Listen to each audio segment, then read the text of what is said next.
amigos, ¿cómo están? Les damos un saludo a nuestro segundo capítulo en nuestro podcast El que tiene oídos, oiga. El día de hoy vamos a estar conversando de un tema también muy interesante que es acerca de la tentación de Jesús. ¿Por qué fue tentado Jesús? Es lo que vamos a ver el día de hoy y para eso tengo a mi invitada especial de siempre, mi esposo Esteban Jara y quien les presenta Jocelyn González.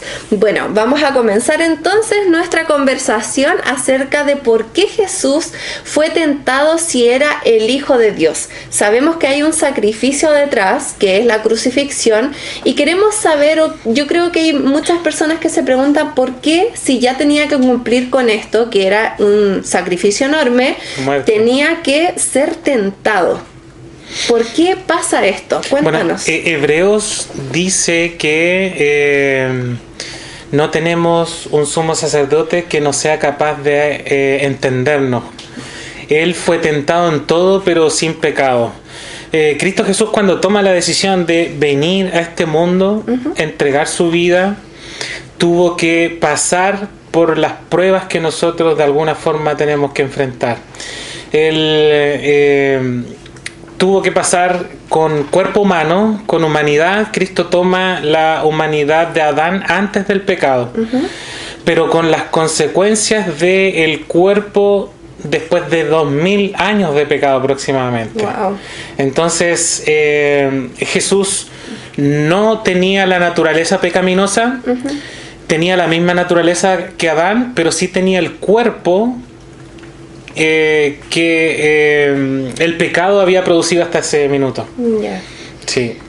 Bien, entonces ahora vamos a ir plenamente en más o menos qué ocurrió en esta escena y por qué Jesús fue llevado precisamente al desierto para ser tentado. ¿Qué significaba que Jesús se fuera a este lugar? ¿Tiene a lo mejor alguna importancia? ¿Significa algo en el día de hoy? ¿O por qué tuvo que pasar esa prueba, o en realidad fueron más de una prueba que tuvo que pasar? Pero cuéntanos un poquito cómo se desarrolla esta tentación que tuvo a cargo de, obviamente, Satanás. Bueno, el desierto en la Biblia, mira amor, el desierto en la Biblia es mirado como el lugar de prueba para un ministerio especial. Si tú te analizas la Biblia y te das cuenta que muchos de los personajes que tuvieron alguna misión pasaron por el desierto. De paso, en hebreo, uno de los nombres que recibe el desierto en hebreo es Midabar. Yeah. Así le dicen los hebreos. Y Midabar significa lugar de la palabra. Dabar en hebreo es palabra. Midabar significa el lugar donde puedes recibir la palabra. Y porque el silencio que se produce en el desierto es tan impactante que es uno de los pocos lugares en donde tú puedes escuchar la voz de Dios. Así es. ¿Sí? Aparte que es muy solitario, seco, entonces... Sí, o sea, más allá de las inclemencias que te provee el desierto. Es extremo, además. El lugar preciso para oír la voz de Dios, ellos consideraban que era el desierto. Un lugar silencioso donde la voz de Dios se podía oír con claridad. Ahora, si tú miras los personajes que pasaron por el desierto, por ejemplo, Abraham tuvo que pasar por el desierto, Jacob pasó por el desierto, el pueblo de Israel pasó por el desierto antes del pueblo de Israel. Moisés estuvo en el desierto. Si tú miras en el Nuevo Testamento, incluso Pablo pasa 3 años y medio en el desierto ahí en Arabia. La propia mujer de Apocalipsis 12, recuerda que en Apocalipsis 12 aparece una mujer, que es la iglesia, pasa 1260 años en el desierto.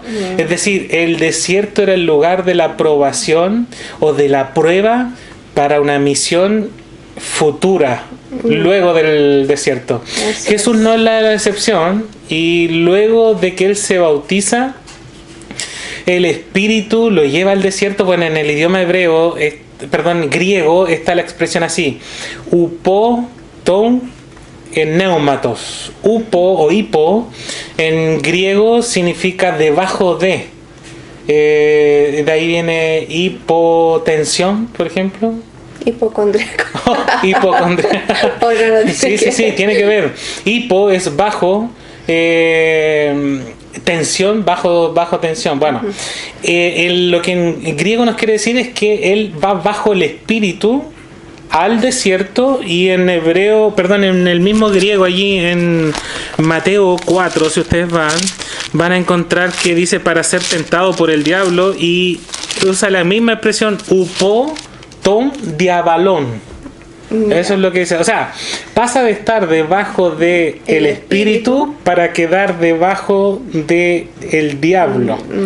Pero no en términos de sujeción, sino que por causa de haber sido llevado al desierto, es que al final de esos 40 días, dice Mateo, mira, si tú puedes leer, por favor lee el versículo, Mateo 4, versículo 1 al 2. Dice, luego el Espíritu llevó a Jesús al desierto para que el diablo lo sometiera a tentación. Después de ayunar 40 días y 40 noches tuvo hambre. Y el 3, por favor, igual. El 3 dice, el tentador se le acercó y le propuso, si eres el Hijo de Dios, ordena estas piedras que se conviertan en pan. Bueno, ahí va. La primera. Sí, ahí va la primera tentación. Ahora, Jesús está en el desierto, imagínatelo después de 40 días. Ayunando. Imagínate una persona que no se lava los dientes en 40 días. ¿Cómo anda? Terrible. ¿Te has fijado que cuando uno no se lava mucho los dientes, como que se crea un sarro? Y se siente muy incómodo. Imagínate no lavarse el pelo, no bañarse, no comer, no hablar con personas. Después de 40 días en el desierto, es muy probable que Jesús haya estado demacrado. Imagínate la ropa como estaba. O sea, él dormía en la noche con su propia ropa. Así es. Con la misma despertaba, el viento lo azotaba, el sol quemaba. La noche, el frío, labios partidos, me imagino, porque todo eso produce. Todo seco, la piel. Jesús estaba probablemente demacrado los 40 días, y viene ahora Satanás y lo pone en tentación. Con lo más difícil. ¿Cómo crees tú? ¿Te has imaginado cómo él llega o no? ¿Cómo Satanás llega? O sea, su forma. ¿Cómo habrá llegado él físicamente ante un Jesús físicamente acabado? ¿Cómo te lo imaginas a él? Totalmente distinto, con ganas de estar como él, a lo mejor más limpiecito, con otro alimentadito. Yo siempre he pensado, que la oportunidad de Satanás de humillarlo era esa. Y qué mejor manera de humillar a Jesús presentándose como un ángel de luz. Exacto. Como que yo vengo del cielo. Y entonces llega al final de estos 40 días, lo ve así demacrado, y le cuestiona una frase que Dios le dice a Jesús. Mira, si tú te das cuenta, cuando Jesús se bautiza en el capítulo 3, luego de ser bautizado, en el versículo 17 hay una frase que Dios dice. Mira, versículo 17, efectivamente, léelo, por favor. Dice, y una voz del cielo decía, este es mi hijo amado, estoy muy complacido con él. No, o sea, la frase del cielo cuando Jesús se bautiza es de Dios. Este es mi hijo amado. Mira con las primeras palabras que el tentador llega. Vino a él el tentador y le dijo, si eres el hijo de Dios. O sea, pone en duda lo que Dios le había dicho luego del bautismo a Jesús. Así es. Entonces le pone en duda y le dice, mira, si eres el hijo de Dios, cosa que ahí no parece. Como la suspicacia de Satanás. Es muy astuto. No parecía el hijo de Dios en ese minuto, y entonces viene, mira, si eres el hijo de Dios, di que estas piedras se conviertan en pan. ¿Sabes tú que las piedras del desierto de Israel son muy parecidas a una tortilla? O sea que fácil podía uno alucinar con una tortilla. Imagínate 40 días ahí, tú ves hasta un alacrán vestido de galleta. Entonces el hambre que evidentemente Jesús tenía, el enemigo la pone en contraposición con la necesidad propia de Jesús. Y aquí viene la primera tentación. No sé si te recuerda otra tentación por ahí de la Biblia. Por supuesto que sí. En Génesis. Y como, mira, es muy interesante porque la primera tentación que le funcionó la ocupa también con Jesús. El primer, de la misma manera. La primera tentación que el enemigo hace, que le funciona, es respecto a la alimentación.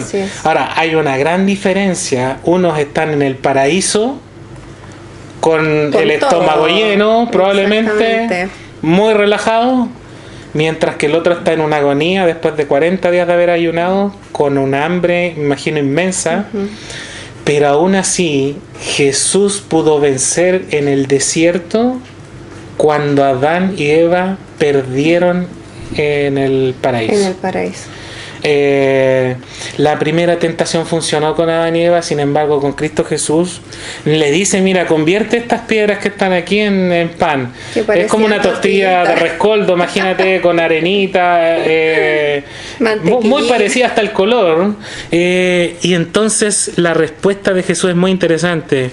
Y él respondió y dijo: escrito está, no solo de pan vivirá el hombre, sino de toda palabra que sale ¿de dónde? De la boca de Dios. ¿Cuál era la palabra que él tenía en su mente, que había salido, la última palabra que Jesús escuchó? ¿Cuál era? Este es mi hijo amado, en quien yo me complazco. Entonces mira, Jesús está citando. De paso, en griego hay dos palabras para la palabra, valga la redundancia. Existe la palabra logos, que es como un concepto, es la palabra escrita, y existe también la palabra gemas, que es la palabra pronunciada. Aquí Jesús no usa la palabra logos, dice de toda palabra, de toda gema que sale de la boca de Dios. Es la palabra pronunciada de parte de Dios, es la que él dice que el hombre, que él va a vivir. Es decir, el enemigo pone en cuestionamiento lo que Dios le había dicho, mientras que Jesús ratifica lo que Dios le había dicho. Mira, tú puedes sentir en muchas ocasiones de tu vida que el enemigo te va a cuestionar quién eres tú. Él va a cuestionar tu identidad, va a cuestionar tu fe, va a cuestionar tus valores, va a cuestionar tu vida y te va a poner a prueba en cuestión. Sin duda. Pero nunca debes olvidar la última palabra que Dios te dijo.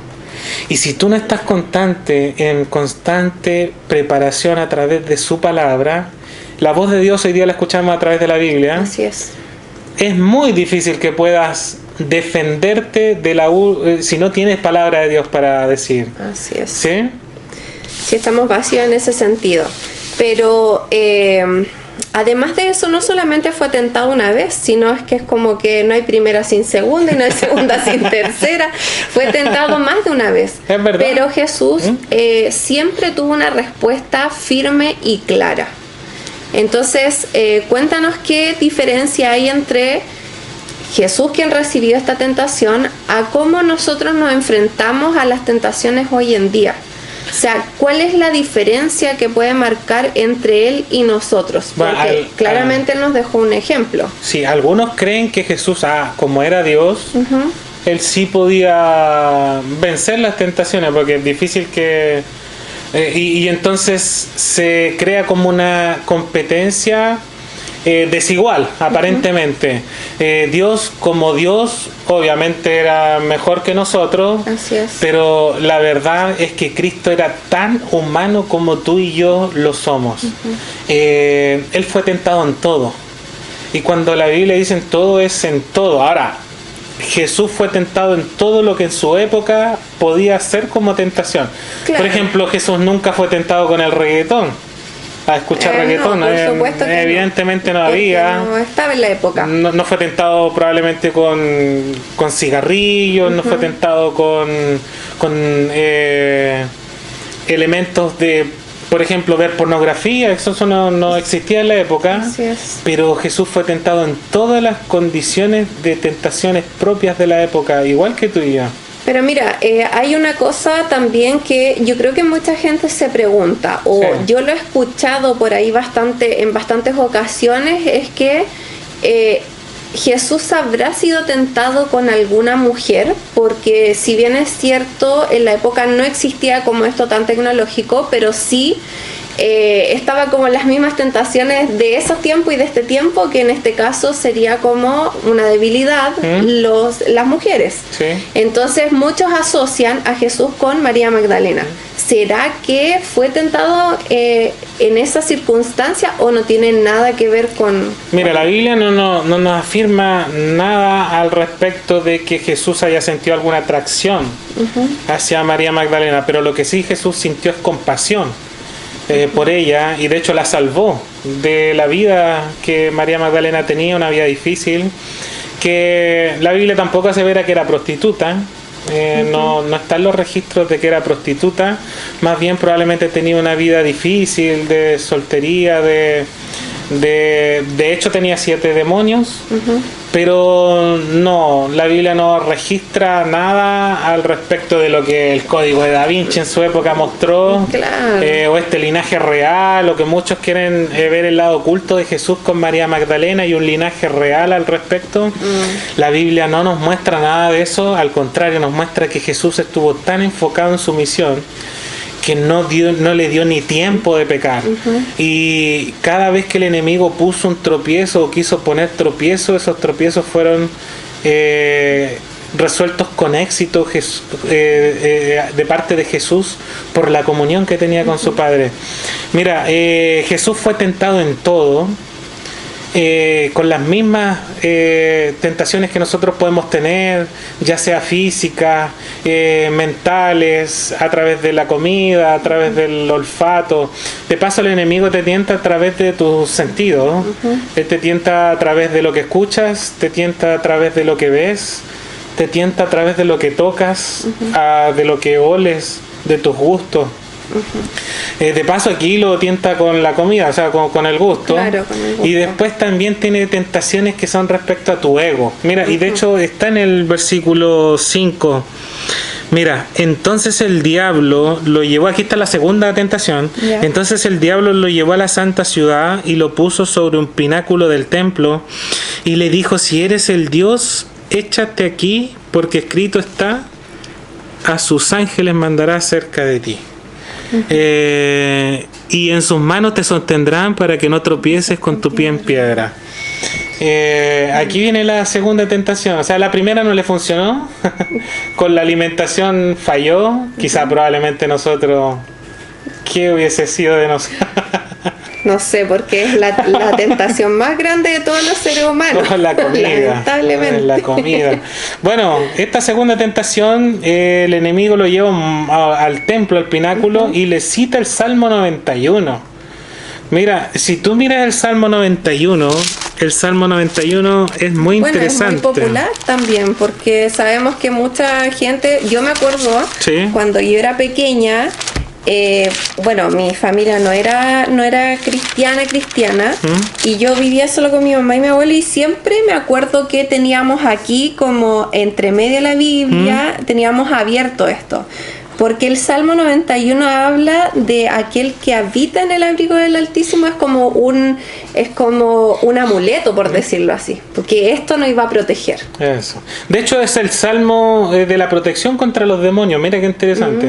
Es el Salmo 91, es el Salmo que los hebreos tenían como la protección justamente era un salmo para ser leído en el desierto. Mira. Porque los hebreos también creían que el desierto era el lugar de la aprobación donde los demonios podían actuar sobre ti. Y entonces ellos tenían el Salmo 91 como un salmo de protección, de estar bajo el abrigo del Altísimo. Y el enemigo cita este propio salmo, es muy descarado al citar esto, porque él cita el versículo 11, mira, léelo. Dice: porque Él ordenará que sus ángeles te cuiden en todos sus caminos. Claro, o sea, lo mismo que sale acá en Mateo. Claro, Él le dice, mira, lo llevó y si te echa abajo, a sus ángeles mandará cerca de ti. Solo que Él omite que andes en tus caminos. ¿Ya? Mira, Él cita nuevamente la palabra porque Jesús cita la palabra. Ahora el enemigo, ¿quieres trabajar en ese terreno? Voy a trabajar en el terreno de la palabra. El enemigo conoce muy bien la Biblia. Eso es lo más sorprendente, que la conoce al revés y al derecho mejor que incluso nosotros. Muy conocedor de la Biblia, solo que cada vez que él cita la Biblia, nunca la cita completa. Siempre y le al agrega. citar una parte distorsiona el contexto de lo que cita. Por ejemplo, cuando tienta a Adán y Eva, él cita también lo que Dios supuestamente había dicho. No basada con que Dios os ha dicho que no comáis de ningún árbol. Mira, cita una parte y que la... está bien, pero la otra no está correcta. Pero no cita el texto completo, no cita el contexto completo. Lo tergiversa. Y entonces él tergiversa la palabra de Dios. Y Jesús le responde, mira el versículo 7. Perdón, si vamos a Mateo 4, lee por favor. Ya, dice, también está escrito, no pongas a prueba al Señor tu Dios, le contestó Jesús. La segunda respuesta de la segunda tentación. Escrito está también, le dice, ¿verdad? No tentarás al Señor tu Dios. Dios no puede ser tentado. Pero sí el ser humano, y Cristo en ese momento estaba a él. Cristo Jesús veló su divinidad y los atributos divinos. Los dejó en el cielo. Él vino plenamente humano, aunque es plenamente divino. Él veló su divinidad. Por ejemplo, Jesús veló su omnisapiencia, veló su omnipotencia, su omnipresencia. Por eso es que en un momento él dijo, ni el Hijo del Hombre sabe el día y la hora en que Dios va a venir, sino solo mi Padre. O sea, Jesús estuvo dispuesto a velar sus atributos divinos para venir como humano, 100% humano, y poder vencer siendo 100% humano por todos los seres humanos. ¿Y eso qué nos demostrará? Humildad, amor, amor sobre todo. Amor por aquellos que le habíamos fallado. ¿Sí? Y que también quizás podríamos vencer nosotros, aún él siendo divino humano, que nosotros a pesar de las pruebas también podíamos vencer. Pero como no hay primera sin segunda, ni segunda sin tercera, también hubo una tercera tentación respecto también que tiene que ver con Jesús, y es muy potente lo que ocurre acá. Sí, mira, lee por favor el versículo 8 al 9. Dice, de nuevo lo tentó el diablo, llevándolo a una montaña muy alta y le mostró todos los reinos del mundo y su esplendor. Todo esto te daré si te postras y me adoras. Vale. Y ahí Jesús le dice, ¿lo leo? Sí. Vete, Satanás, porque escrito está, ahora el Señor tu Dios, adora al Señor tu Dios, y sírvele solamente a Él. Muy bien. Aquí el enemigo lleva a Jesús a un monte muy alto. Es muy probable que este sea un monte que está enfrente de Jericó, un monte en el que se podía ver todo o gran parte de los reinos de la tierra, y esto hace recordar a otro momento en la Biblia donde otro personaje también fue llevado a un monte. Mira, yo no sé si tú te acuerdas de Deuteronomio 34, Moisés fue llevado también a un monte alto. Sí. Allí dice que Moisés, Dios lo lleva a un monte, el monte Moriah, sí. Oreb, perdón. Oreb. Sí. A ver, vamos para no equivocarnos. No, es que hay mucho... El de la... Deuteronomio 34. Monte Nebo, si no me equivoco. Sí, Nebo. ¿Nebo? ¿Lo encontraste tú? 34, ¿cuánto era? Versículo del 1 en adelante. Subió Moisés, Deuteronomio 34:1, subió Moisés de los campos de Moab al monte Nebo. Ahí está, la cumbre del Pisga. Y entonces Dios lo lleva allí y le muestra todo. Le dice, mira, aquí están las llanuras de Jericó, las palmeras, está todo. Desde ahí se podía ver el Mar Negro, Jerusalén, Jericó, todo hacia allá. Y le dijo, pero ¿sabes qué, Moisés? No te voy a dejar entrar allá. Moisés había cometido un error, ya había sido advertido de aquello. Mira, te he permitido verla, le dice, pero no entrarás allí. Mira qué interesante. Por un lado, Dios lleva a un personaje a un monte alto, le muestra todo, pero no lo deja ser poseedor de aquello que él veía. Ahora viene Satanás queriendo imitar y haciéndose el bueno, porque es es muy sinvergüenza. No voy a decir la verdad. es muy astuto, porque él lleva ahora a Cristo a un monte muy alto, y probablemente el monte que está frente a Jericó, de paso, se puede ver el monte Nebo. Son como montes contrapuestos. Y entonces lo lleva a este monte y le dice, mira, aquí está, todo esto te daré si tú arrodillado Postrado te me postras adoras. y me adoras. Bueno, es que hasta el momento él tenía el dominio. De paso, él no podía ofrecer lo que no tenía. Satanás era dueño de la tierra, le quitó ese dominio a Adán y Eva. Pero mira, lo interesante aquí es que el enemigo se quiere poner como más bondadoso que Dios. Mira, porque mira, por un lado Dios muestra, pero no le da la tierra. Ahora nosotros sabemos que si bien Moisés no entró a la tierra prometida, Dios se lo lleva al cielo, a la Canaán celestial, mejor de todo lo que había visto. Ahora el enemigo se quiere poner como mejor que él y le dice, mira Jesús, yo te doy todo. Te lo entrego todo, aquí está a disposición. Qué bueno. Qué bonito. Entonces este diablo, Satanás, es muy astuto. Tenemos que tener cuidado en estos tiempos porque él es muy astuto en conocernos muy bien, en saber nuestros detalles, nuestros errores. Y entonces va a buscar todas las instancias y momentos en que sobre todo tú estés débil. Él va a buscar esos momentos de debilidad, cuando alguien te ha fallado, cuando peleaste o discutiste con algún hermano, con algún familiar, o cuando tu jefe hizo algún daño sobre ti en tu trabajo, cuando las compañías te han hecho algún daño, te han hecho algún desprecio, cuando tú estás... vulnerable, tu corazón está vulnerable, el enemigo está esperando aquellos momentos para poder brindarte una tentación en la que tú puedas ser más susceptible a caer. Pero lo único que te va a salvar de aquello que el enemigo pone como tropiezo es la palabra de Dios que puede estar morando en tu corazón en ese momento. Por eso es que Cristo tenía eso en su mente. Es lo último que escuchó y probablemente Dios lo ratifica eso en el desierto. Mira, tú eres mi hijo amado. Tú eres mi hijo amado, tú eres mi hijo amado. Jesús no dudó de aquello. Y luego cita la Biblia porque es la única espada cortante que puede penetrar hasta lo profundo del corazón, discierne los pensamientos del corazón, y es la palabra de Dios la que nos ayudará a vencer todas y cada una de las tentaciones que el enemigo ponga. Así es. Qué interesante el tema y en realidad estudiarlo así tan profundamente nos queda aún más claro todo lo que podamos estudiar acerca de la Biblia. Amor, muchas gracias por estar este día con nosotros, compartir acerca de la tentación de Jesús.